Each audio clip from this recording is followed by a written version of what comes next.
Hello everyone, welcome to the Radical Recap. It is May the 9th of 2020. Welcome back to another edition as we continue on, going through the game stories of the week that have caught my attention. So, without further ado, let's move on to our first story where we're going to be talking about a number of games that are possibly coming, and this is the first of many, and this is kind of one that I'm like, we'll see where this goes, I guess.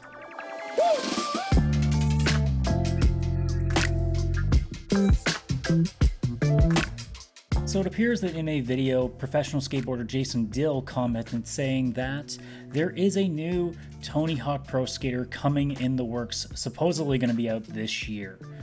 And, I mean, as somebody who used to love the games over the course of how many editions, especially in the older generations, I mean, obviously now when we look at things like Tony Hawk's Skate and Ride and other things, they didn't quite go so well, but if we're talking the original Tony Hawk Pro Skater 1 and 2, even if you want to go through things like American Wasteland and Underground and other games like that, there were some really good stuff for a long time until, like a lot of franchises, they eventually get milked dry and the fun is gone.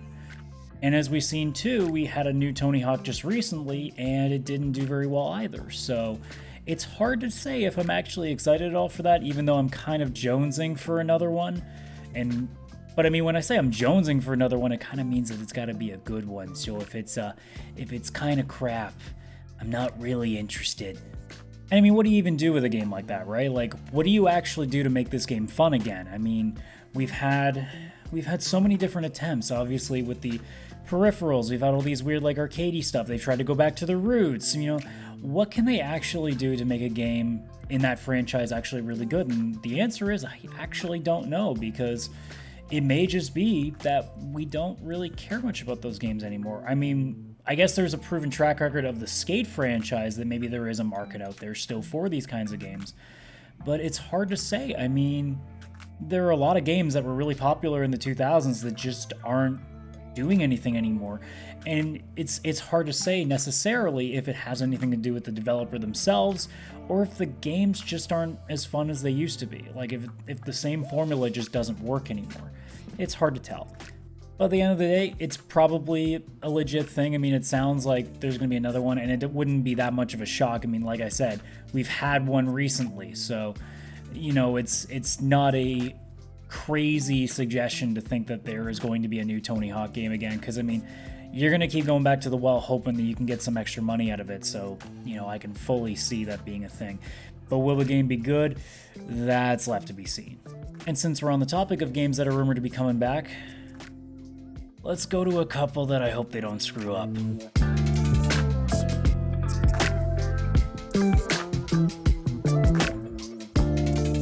So EA on June 11th is setting up to have its, I guess, equivalent of an E3 conference in EA Play. And you would expect to obviously see your default stuff. You'll get some Battlefield stuff. You'll probably see some Star Wars stuff, all the EA Sports and how they're going to sell you on paying $100 in fucking microtransactions that make no sense, but it is what it is there. But there are two games in particular that are rumored that have kind of grabbed my attention. The first being one that's honestly not too difficult to make and really is kind of hard to screw up, and that would be the remastering of the Mass Effect trilogy, the original 3 games. And I'm a little bit torn about that because I don't know if I'd even play that. I really love Mass Effect 2. It's one of my favorite games of all time, but to go back and play the entire trilogy, a remaster isn't going to fix some of the problems that the first game has that makes it so hard to get into.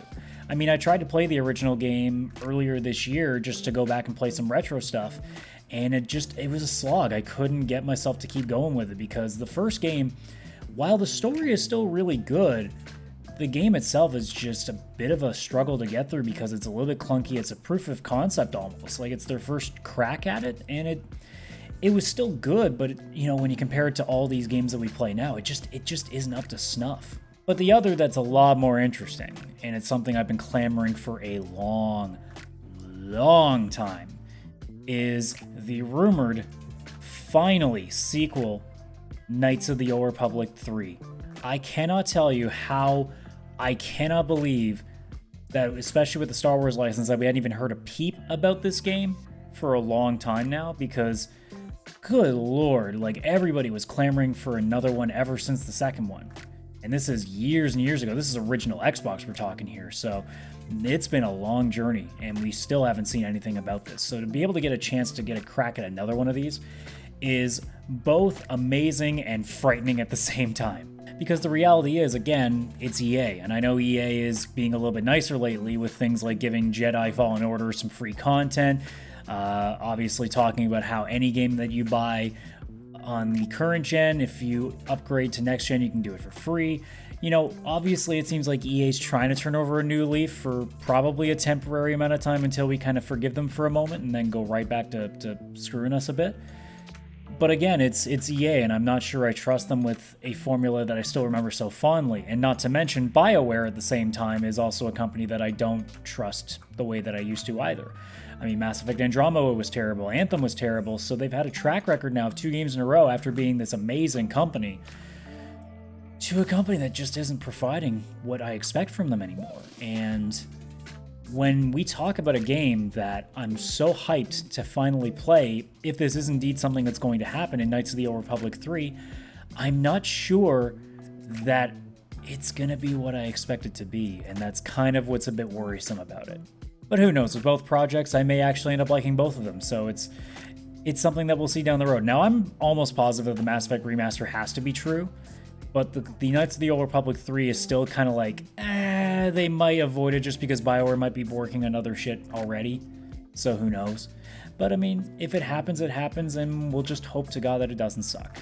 And since we're already talking about Star Wars, it seems like a pretty good segue to go on to a potential VR project.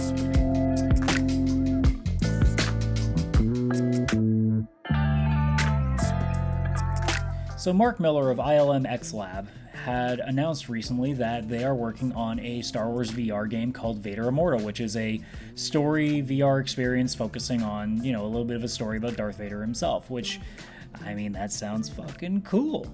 I mean, there aren't really many details about it, so it's really hard to see what it's going to be until we get like an actual visual representation of what it's going to look like in video form. But I mean, VR Star Wars, how can you go wrong with that? And that seems like a match made in heaven every single time you talk about it, especially when you talk lightsabers. And especially if it's a more story-driven experience, which is what it sounds like, that sounds even cooler too, because, I mean, Vader is one of the most interesting characters in the entire Star Wars lore, so, I mean, people are going to be clamoring for that kind of stuff. So, you know, it seems like a great idea, and in theory, I mean, that sounds really awesome. And I'm actually looking forward to that kind of stuff. It's just a shame, though, that obviously being, you know, a person that doesn't have a crap ton of disposable income, that the VR experiences are something that I kind of don't really get a chance to go through that much. I mean, I don't own any VR things myself because it doesn't make any sense to spend that kind of money, you know, not with what I have. And I'm already focusing on a PS5 and a new TV for that console. So to have even more money sitting aside for a VR platform is just crazy in itself. But you know, the odd times I've gotten a chance to experience VR, it's always been cool. It's one of those things that I always think that, you know, is good in theory, and it just needs a lot of polish first, because in this early day of VR gaming especially, you know, it's one of those things where it's not always going to be amazing because we're still trying to figure out the kinks and we're still trying to perfect the formula, trying to perfect the hardware. You know, it's a work in progress, but there are always things that just end up working and working a lot better than you expect. I mean, obviously, Beat Saber is a very popular one, super hot VR. There's the one thing on PSVR, I think it's called Blood and Truth, if I'm not mistaken, that got some really good praise about it. So there's definitely projects out there. Oh, and of course, Half-Life Alyx. Like, of course, how could I forget that? So we clearly have seen that we're making some good strides in VR, and hopefully something like this in a Star Wars aspect too can give people a little bit more to go with, because man, how can you complain about more VR options? It just seems like a match made in heaven. And again, as a great segue, we're already talking about the PSVR, so let's just talk about this patent that's going around.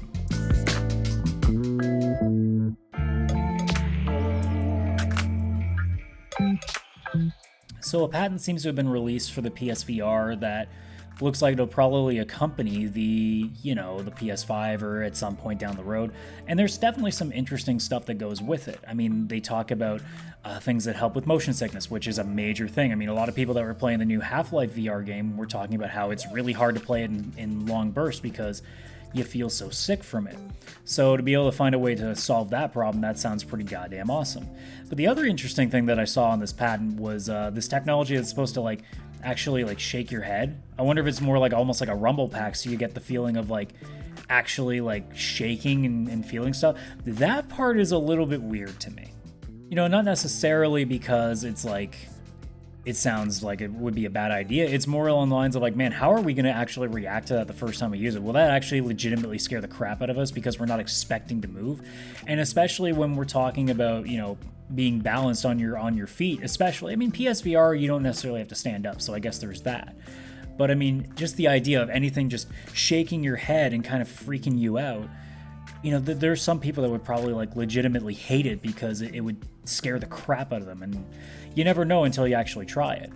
But I mean, ideally, any idea with VR, I mean, I'm willing to see how it goes because, again, like I just said earlier, you know, we're still trying to figure out the tech and we're still trying to find ways to make it better. I mean, if motion sickness is the big thing that gets solved with a new PlayStation VR, amongst other things, that's always a plus. Because, I mean, if we're able to play these things longer and longer, it means even more options down the road. It means that you can have these bigger games that you can play a much longer burst. You can do these crazier games. Like you could do like a Call of Duty level game in VR and people wouldn't feel that sick but after playing it. That's the kind of thing that, you know, as moving forward, I'm totally up for, because again, if I had the money to, I would absolutely own one of these things because I want to experience that, because I want to see how far we can go into the future of video gaming, because I think VR is the future and can especially do things like help us with our health. Because I mean, you can imagine if we have full autonomous VR, so you have like a trackpad underneath your feet so you can run in place but not actually move, all these things, you could get proper exercise from playing a video game and not have to worry about potential injury. I mean, unless you pull something, but that's anything if you're doing any sort of exercise. But it's that kind of stuff that makes me think, wow, that would be so cool to be able to have. And the more and more new things that I hear the VR systems are trying to adapt in, that's just another step forward to that. And I can't say that I'm not excited about it, because I absolutely would be. Now in the background here, I got the 48-minute Cyberpunk gameplay demo going on in the background, and that's because, you know, there's a few things we want to talk about with Cyberpunk, and all of them seem to be a little bit explicit, and which is why I am totally down for talking about that shit.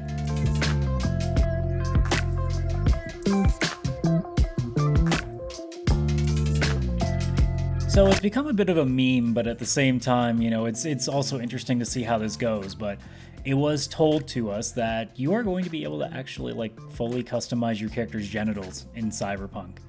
It sounds so like Saints Row-y, in the same vein that like when you create your character, you can like turn the sex appeal meter up so it ends up going in like the direction of, oh, the higher it goes, the bigger your boobs are, the bigger your package is. Like it's stuff like that. But it seems like it's going even further than that, which kind of yields the question of how far does it go?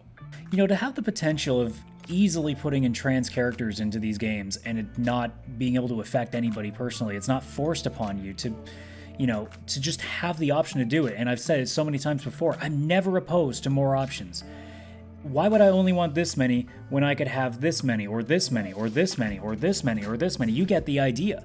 What would be the problem in that? And anybody who's opposed to that, I just don't understand that idea. You know, again, it's not like this is forced upon you. You don't have to use it, so that's an even better compromise, you know? Everybody has the opportunity to do whatever they want with their character, and it affects nothing. You aren't forced to play as that. You can do whatever you want to do. You can be whatever you want to be. It seems like you can customize yourself however you may like, and there may be a limitation still, but there's certainly going to be a lot more than I think we could traditionally get in any sort of video game. But the funnier part, honestly, when it comes to Cyberpunk, is what's been revealed lately has been the rating summary by ESRB, which, holy crap, like this game sounds like it's going to be stupid fun. So I'm going to read this verbatim to you, so I apologize that, you know, I'm going to have to do a tablet on here, but this is just so much worth reading. This is a first-person RPG shooter in which players assume the role of a mercenary named V, trying to make their way through the open world of Night City. Players can explore futuristic locations, interact with citizens, perform missions, and engage in combat to complete various objectives within a storyline. Seems pretty basic. But we don't even get to the close fun stuff yet. Characters use handguns, machine guns, rifles, and explosives during frenetic firefights with humans and cybernetically enhanced enemies. Players can also use melee weapons, example wrist-mounted blades, enhanced limbs, to stab enemies and in some cases dismember them. Combat is frenetic, with frequent gunfire, cries of pain, explosion, and blood splatter effects. Some locations depict mutilated corpses within open chest cavities and/or exposed organs and entrails. During one quest, players assist a character by hammering nails through his hands and feet. Screaming sounds and blood effects accompany the scene. So this game ain't pulling back punches. They're going full crazy on this. So this game is definitely going to be worth that mature rating. So parents, be responsible for once and maybe keep your kids away from this one. Just saying. And then to make things even better, we get to the sexy stuff. The game contains nudity and sexual material. Players can select a gender and customize their character. Customization can include depictions of breasts, buttocks, and genitalia, as well as various sizes and combinations of genitals. So there you go. It's everything. It's not just boobs, it's not just your ass, it's not just your package size, it's all of it. All of the above. Players can encounter events where they have the option to engage in sexual activities with other main characters or prostitutes. These brief sex scenes from a first-person perspective depict partially nude characters moaning suggestively while moving through various positions. Some scenes contain brief depictions of thrusting motions, other scenes depict a character's head moving towards a partner's crotch. So yeah, it seems like we're getting first-person blowjobs. The game contains frequent depictions and references to fictional drugs, including characters taking puffs and hits from a state-altering inhaler or stimulant. An animated billboard ad depicts a man snorting speed. Some sequences allow the player to drink alcoholic beverages repeatedly until the screen distorts, and player's character can also drive cars while drunk. The words fuck and cunt appear also in the dialogue. So once again, to make a point very clear here, this game is not going to be for younger audiences. And this is not even going to be a game necessarily for everyone over the age of 17, considering that it's got the M rating at this current point. It may be an adults-only 18+ rating in some other parts of the world. At least here in North America, it seems like we're getting an M. But in this case, I think that M is going to be a really hard M. So there are going to be a lot of people that are going to be actually put off by this game by the sounds of it, that there is going to be some stuff that is going to either offend them or gross them out or whatever that may be, but it seems like there's going to be lines crossed, and the reality is unfortunately that means we're definitely going to see some articles about it, whether it's from the conservative press that we would expect, like Fox News. I made the joke how long it was going to take after I saw that genitals customization article, how long it was going to take them to pull the old sex box fully complete, like stupid segment on their show. I think it's not going to take very long, and I don't think they'll be the only ones doing it. The flip side is, how far does this go that the extreme left also does the exact same thing and saying how offensive or how sexist, racist, misogynistic, like how far do they go in that direction too? Now, as somebody who stands right in the middle on this, I think both are going to do it, and I think both are going to be, I hope, criticized for what they're saying, because again, as freedom of choice, you don't have to play this game, you don't have to partake in this. So if you don't like it, stay away. But not everybody can do that because they feel like they have to yell about stuff. So it's one of those things where we just got to deal with it. But I mean, the game itself, the game is amazing. Who gives a shit, right? That's the important part. If the game is amazing, if the story is great, if the game is so much fun to play, I'm down for whatever it is. I really could not care less how violent it is, how sexy it is, because again, as somebody with a pretty good head on their shoulders, I can kind of tell the difference between reality and fantasy. It's not that difficult, so extreme violence and extreme sexuality is not going to affect this brain. I'm not going to suddenly turn into some murderous rapist. It's just not going to happen. So whichever side of the argument is trying to chastise this game for what it's doing, no, you're probably wrong in this, but we'll see where it goes. Either way, I'm excited for that game, and it's only a few more months to go, so impatience is starting to click in because it's still at least 4 full months, and I'm not wanting to wait much longer. It should have already been out, but, it is what it is. If they're polishing it to make it better, I can accept that, and if the game is as good as I hope it's going to be, then it's going to be well worth the wait.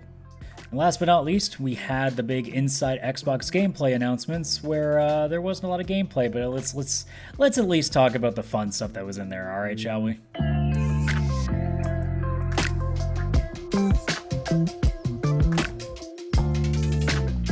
I'm just going to go through this here on an article that kind of summarized all of them, just because my memory is not the greatest in the world. So I didn't like everything, but I am going to talk about every single game that was listed on this this entire video trailer. So Call of the Sea is the first one that comes up here. This is in no particular order. It is a first-person adventure puzzle game. It looked really cool. From the graphics that I saw of it, it looks like a very nice. I guess, almost cel-shaded cartoony style to it. I mean, it's probably not my thing because it kind of reminds me of The Witness, and I still have a part of me that really hates The Witness for what it did to my brain, so that's probably not something I'd be into, but I can tell that people that like their puzzle games, like, that's probably going to be a really fun one. Next up, we have The Medium, which was a horror game, which immediately tells me that I'm out on that because I'm a bitch and I don't play a lot of horror stuff. There was also Scorn that was the exact same thing. That trailer was fucking creepy and I didn't know what the hell was going on. But I looked through one of that right away and said, that sounds like something that's not for me, and I definitely won't be touching that. One of the interesting ones that I came across was Bright Memory Infinite, which at the time it looked like a mix of Cyberpunk and feudal Japan, because the way that they had it set up, it was like a Cyberpunk game set in like this Japanese like castle forest that had like the cherry blossoms and everything going on. And it seemed like there's a mixture of gunplay and then fighting like almost these past historical like people.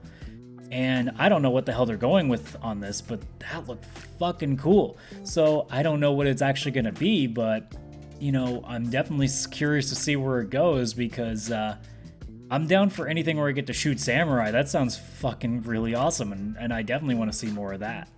There was Chorus, which I pronounced as Corvs because the U in this logo is a V, so anybody who wanted to say, well, you should have known it was Chorus. I'm like, well, then don't use a different goddamn letter. But anyways, that game had, I mean, it's basically like looking like F-Zero vibes to me. Like it's just a like a ship, you know, go around shooting stuff, right? Spaceship. It's like Lego. It's like that Lego movie. Spaceship. That's all. What do I need to tell you more? Second Extinction was an interesting one, and I joked that my co-host on the VCR podcast, Vish, who is a big fan of Dino Crisis, that this might be the closest he ever gets to that. Because basically what I saw from this trailer almost looked like what Left 4 Dead would be if it was in Jurassic Park. And I mean, that sounds like a fucking really cool idea. So that's another game that we're definitely going to be taking a peek at, you know, once we learn more about it. But yeah, that looked really interesting. I'm not going to lie, that looked pretty cool. We had Scarlet Nexus, which was one of the Weeb games that we were going to get in that, and as a fellow anime fan, I mean, I can thumbs it up. Although, that game in the trailer, I just looked at and went, okay, this looks like every, like, hack and slash, like, I still can't get over games like Akiba's Trip and Tokyo Xanadu, where I'm just like, yeah, you can have this cool anime bit to it, but I mean, if the gameplay doesn't look that much fun, and honestly, from what I saw, it didn't look that interesting. Like, I wasn't mesmerized by that trailer specifically, but I mean, who knows? Maybe there's more to it that I haven't seen yet. But either way, it's an anime game. It's gonna get those fans going. I mean, that's all you gotta do. You just gotta show some anime crap in it, and people are like, yes! And I should know that because I've fallen for that too. There's the Ascent, which kind of had the feels of almost like a top view, like Contra sort of game. I mean, that's basically the gist I got from it. That looks all right. I mean, again, it's one of those games that you kind of be like, okay, we'll see how it goes. And if it's like a low price game by you know, 6 months into it, you know, maybe it's down under $10, maybe that's something you look at. But it's not one of those games that I went, oh shit, that looks amazing. It's not really my thing to begin with, but I can see that the people who are into those kind of games would probably be excited about it. I mean, that's about all I can say about that. And then we get to, you know, a few games that are, I mean, I don't really have to tell you much about. I mean, the 7th Yakuza game is coming to Xbox Series X apparently, which, I mean, that's cool, right? I mean, Yakuza games finally getting to be on Microsoft consoles. I mean, most of them you can play on PC now, but, you know, PS4 has had control over a bunch of them for a while. I don't know if you're going to get any of the older stuff. I don't know if you guys are going to get 0 or the 2 Kiwamis or all the remasters or even Yakuza 6. It may just be that 7 is where you guys get to start. Who knows? We don't know anything beyond that yet. But again, I've been pumped for Yakuza 7 for a while, and, you know, I can't say much more about that. It's just, if you haven't played a Yakuza game before, like, you got to try them. Those games are, if you like Grand Theft Auto, take Grand Theft Auto, put it with a beat-em-up system, and then just make it absurd. Like, absolutely absurd. So it's, if you like your absurdities, that game will just be so far up your alley. And yet it still retains having like really good stories. So it's kind of like a mix. But yeah, that's really cool. I can't really say much about Madden 21. I mean, what else do I have to say? And then Dirt 5, again, just racing game, because every new console needs a big racing game to show off the graphics. That's usually how it works. The only two interesting ones that, you know, we would expect from are Vampire the Masquerade 2, I believe it would be. No, it's called Bloodlines 2, sorry. I've never played any of those games, mostly because they were PC games. I didn't really play a lot of PC games back in the day. but the trailer that I saw looked very interesting. It had vibes of like how interested I was in We Happy Few when it first got shown off. So who knows? Maybe it's one of those things where like it doesn't end up being what I hoped it would be, but I mean, I've heard a lot of people talk about the original games being really good, so I would obviously be curious to see what this is. And I mean, like I said, the trailer looked really, really good. If you haven't checked that trailer out, please do so. Like, that looked impressive, and that looked very interesting. But the most important thing that we have to finish off with is the unbelievable gameplay review, or sorry, let me rephrase that. Gameplay review of Assassin's Creed Valhalla, which was not gameplay. I don't know how many times we have to say this as gamers, guys. To any developer, to any publisher, a gameplay trailer is gameplay. It's not in gameplay engine, it's gameplay. So for an Assassin's Creed game, cutscenes are not gameplay. Show us you actually running around the map. Show us killing stuff. That's what a gameplay trailer is. Stop lying to us. Stop doing this bullshit. And I mean, again, I've already talked about Assassin's Creed Valhalla, so I don't need to go much further in how excited I am for that game regardless. But it goes back to that whole conversation of, that's not gameplay, guys. Stop that crap. You know, you just put a lot of people off. I mean, Assassin's Creed already has pissed off their fans twice since announcing this game, because the reveal trailer was somebody drawing for a while and it didn't really reveal much, and people were kind of annoyed by that. And then finally got the trailer, there was some excitement to that, and then we were told we get gameplay on this Inside Xbox thing, and it was not gameplay. It was very clearly not gameplay. You know that it's bad when even most mainstream outlets that normally try to talk very highly of these things even said, yeah, that wasn't gameplay. That's a big thing. So Ubisoft, you might want to get your shit together and figure this stuff out, because that was bullshit. But I mean, otherwise, the Inside Xbox was kind of a letdown in the sense of like there wasn't anything that kind of blew me away. There wasn't anything crazy, and there really wasn't a lot of gameplay in it, which was something that's pretty important with these kinds of things. But I mean, we saw some cool projects, but realistically, it wasn't the most interesting thing in the world. And for people that were making fun of, the PlayStation State of Plays, it's like, guys, like, not everybody is making these amazing reveal events. It's always going to be a few like this that are kind of boring. It's just how it is. But that's going to do it for this edition of the Radical Recap, guys. Thank you so much for checking this out. I hope you guys enjoyed it. So if you did, like the video, subscribe to the channel for more content, comment below on all the stories that you thought, whether it's what's going on with Cyberpunk, all the EA stuff, Star Wars, the potential of a new Tony Hawk or Knights of the Old Republic, or everything that was going on the Inside Xbox stuff. Whatever you want to talk about, please comment below. I try to check these things as often as I can, and I will happily talk to you guys there. So otherwise, thank you so much for checking us out on this week, and I'll see you next week for the next edition of the Radical Recap. Take it easy, guys.